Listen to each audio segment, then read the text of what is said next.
Hello friends, और पिछले episode में मैंने बात की थी कि कैसे डायनासोर विलुप्त हुए। और अब आज से लगभग 60 मिलियन साल पहले जब एक महाप्रलय के बाद डायनासोर्स की पूरी प्रजाति धरती से विलुप्त हो चुके थे, लेकिन यही महाप्रलय किसी के लिए वरदान साबित होकर निकला, और वो थे हम इंसान। डायनासोर्स का अंत एक नए प्रजाति के लिए बड़ा अवसर लेकर आया था। ये प्रजाति थी मैमल्स की, जिसका नाम रिसेंटली साइंटिस्टों ने दिया है ब्राज़िलोडॉन क्वाड्रिंगुलरिस। मैमल्स यानी कि स्तनधारी जीव। इन्होंने खुद को इस महाविनाश से बचा लिया था। एक्सट्रीम टेम्परेचर से बचने के लिए ये जमीन के अंदर रहने लगे थे, और जिंदा रहने के लिए इन्होंने सब कुछ खाना शुरू कर दिया था। इतने बड़े महाप्रलय के गुजरने के बाद धरती एक बार फिर से सामान्य हो गई थी। सरफेस पर फिर से नए पेड़ पौधे उगने लगे, और धरती पर जो 5% जीव बच गए थे, उनमें एडेप्टिव रेडिएशन के प्रोसेस से नए प्रजातियां जन्म लेने लगे। आज से करीब 5.5 करोड़ साल पहले बंदर जैसे प्रजातियों का जन्म हुआ। उनकी आंखें सर के आगे की तरफ थी। आपकी जानकारी के लिए बता दूं कि साल 1974 में फेमस पेलियोन्थ्रोपोलॉजिस्ट यानी कि गड़े मुर्दों को उखाड़ने वाला डोनाल्ड जोहानसन और उनके कलीग्स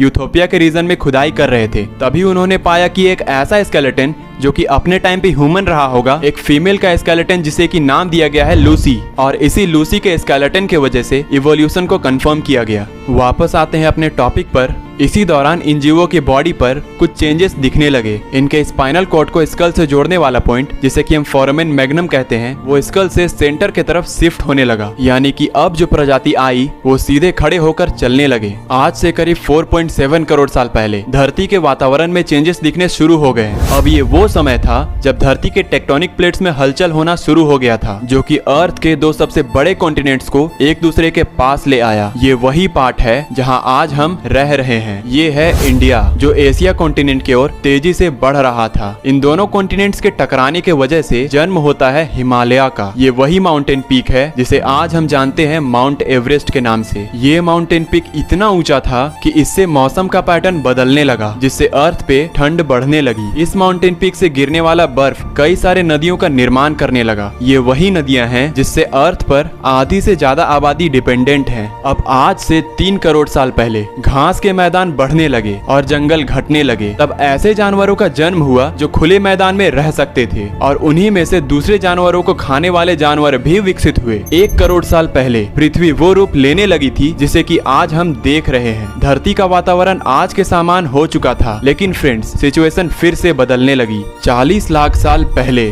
धरती के टेक्टोनिक प्लेट्स में एक बार फिर से हलचल होना शुरू हो गया, और अफ्रीका के ईस्टर्न साइड में एक नया माउंटेन पीक का निर्माण हुआ, और ये पीक थी ईस्ट अफ्रीकन ड्रिफ्ट वैली। इस माउंटेन पीक के उभरने से यहाँ के हरे भरे जंगलों में आने वाली मौसमी हवाएं का मानसून पूरी तरह से रुक गया। इस वजह से यहाँ के जंगलों में आने वाला बारिश पूरी तरह से बंद हो गया, और इसी जंगल में रहते थे द ग्रेट एप्स, और यही हमारे पूर्वज हैं, और ये कहलाते हैं पेरोलापेथिकस। इन्हीं से आज हम इवॉल्व हुए हैं। पेरोला पेड़ों पर रहते थे और फल खाते थे। ये एप्स कभी कभी 2 पैरों पर ही चलना शुरू कर दिए, और आपको जानकर हैरानी होगी कि हम अगर आज चल पा रहे हैं तो इसकी शुरुआत टहनियों पर ही हुई थी, और फिर आगे चलकर ये ग्रेट एप्स हैबिटेट और प्लेसेस के अनुसार से बदल गए। कुछ चिंपैंजीज और गोरिल्लाज में विकसित हुए और कुछ इंसानों में विकसित हुए। ये एप्स पूरे अफ्रीका में फैले हुए थे, जिसके बाद आता है एक ड्रास्टिक चेंज। बारिश बंद हो चुकी थी, पेड़ पौधे सूखने लगे थे, जिसका सबसे ज्यादा असर इन एप्स पर पड़ा। जंगल के सूख जाने से इन एप्स के लिए खाने की समस्या होने लगी। ये भूखे मरने लगे, और अब इन्होंने डिसीजन लिया पेड़ों से उतरने का। खाने की तलाश में इनकी पहली कदम जमीन पर आती है, और इन्हीं को हम आज आर्डिपेथिकस रेमिडस के नाम से जानते हैं। यही है हमारे सबसे नजदीकी रिश्तेदार। इन्होंने ही खाने की तलाश में जमीन पर अपना पहला कदम रखा, और इन्हीं के कारण आज हम मंगल ग्रह पर अपना पहला कदम रखने वाले हैं। इनका दिमाग किसी संतरे जितना बड़ा था, और इनकी लंबाई 4 फीट थी। ये हमारे एंसेस्टर्स के सबसे पहले सीधे चलने वाले जीव थे। हजारों सालों की ग्रोथ के बाद ये दोनों पैरों पर अच्छे से चल पा रहे थे। इससे इनकी एनर्जी भी बच जाती थी, और ये चलते हुए भी खा सकते थे। 2 पैरों पर चलने से ये दूर दूर तक नजर रख सकते थे, और इसी तरह से समय के साथ हमारे पूर्वज विकसित होते गए। 23 लाख साल पहले हमारे पूर्वजों का दिमाग काफी बड़ा हो गया था, और इन्हें आज हम जानते हैं होमो हैबिलिस के नाम से। इन्होंने पहली बार पत्थरों को हथियार के रूप में इस्तेमाल करना सीखा। पत्थरों के इस्तेमाल ने उंगलियों और अंगूठों को और भी मजबूती दी, जिससे कि इसका इस्तेमाल और भी अच्छे से हम कर पाए। समय गुजरता गया और अब वो समय था जब एक ग्रुप में आकर हम जानवरों का शिकार करने लगे, और ये थे होमो इरेक्टस, जो सारे जानवरों से ज्यादा होशियार थे। इन्होंने ही सबसे पहले आग का इस्तेमाल करना सीखा।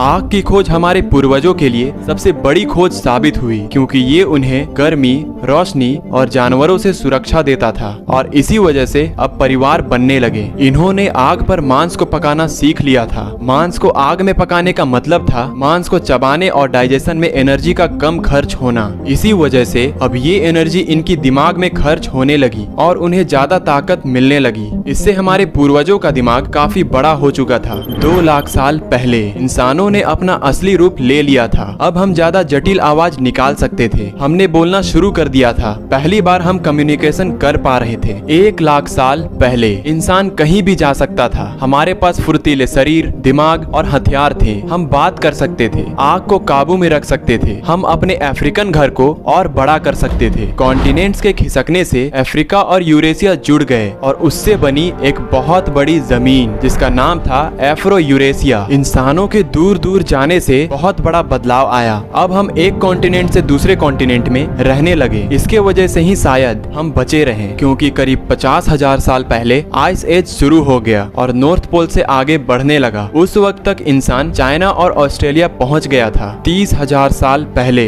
इंसान पहली बार यूरोप पहुंच गए और आइस एज अपने पीक पर था, और तभी इंसान यूरोप के नॉर्थ ईस्ट की ओर पहुंच गए थे। आइस एज के इस कठिन समय में भी इंसान हर उस हुनर का विकास कर रहा था जिससे कि वो सच्चे मायनों में इंसान बन सके। हमने खुद को उस माहौल में ढाल लिया, ज्यादा समझदार हो गए, जिसके बाद हमने पूरी दुनिया में अपनी बस्तियां बसा ली। हमारा हुलिया, त्वचा, बाल और आंखों का आकार हैबिटेट और प्लेसेस के हिसाब से बदल गया। हमने अपने जरूरत के हिसाब से खेती शुरू की और जानवरों को पालना शुरू किया। हमने शहरों का निर्माण शुरू कर दिया। उसके बाद हमारी सभ्यता और संस्कृति का जन्म हुआ। हमने साइंस और मैथ्स का इस्तेमाल शुरू कर दिया, जिससे हमें फ्यूचर में जाने के लिए एनर्जी और टेक्निक मिला। ये है हमारा समय। अब हम पूरी तरह से विकसित हैं। हमारे जैसा इस धरती पर और कोई जीव नहीं। आज हम जानते हैं कि हम कौन हैं, कहां से आए हैं। हम ब्रह्मांड को समझ पा रहे हैं, लेकिन ये तो बस शुरुआत है। अभी हमारा सफर खत्म नहीं हुआ है। हमें और आगे जाना है, आने वाली चुनौतियों का सामना करना है और खुद को और भी ज्यादा एडवांस बनाना है। सो फ्रेंड्स, अगर वीडियो पसंद आया हो तो चैनल से जुड़े रहने के लिए वीडियो को लाइक और चैनल को सब्सक्राइब जरूर करना। Thank you.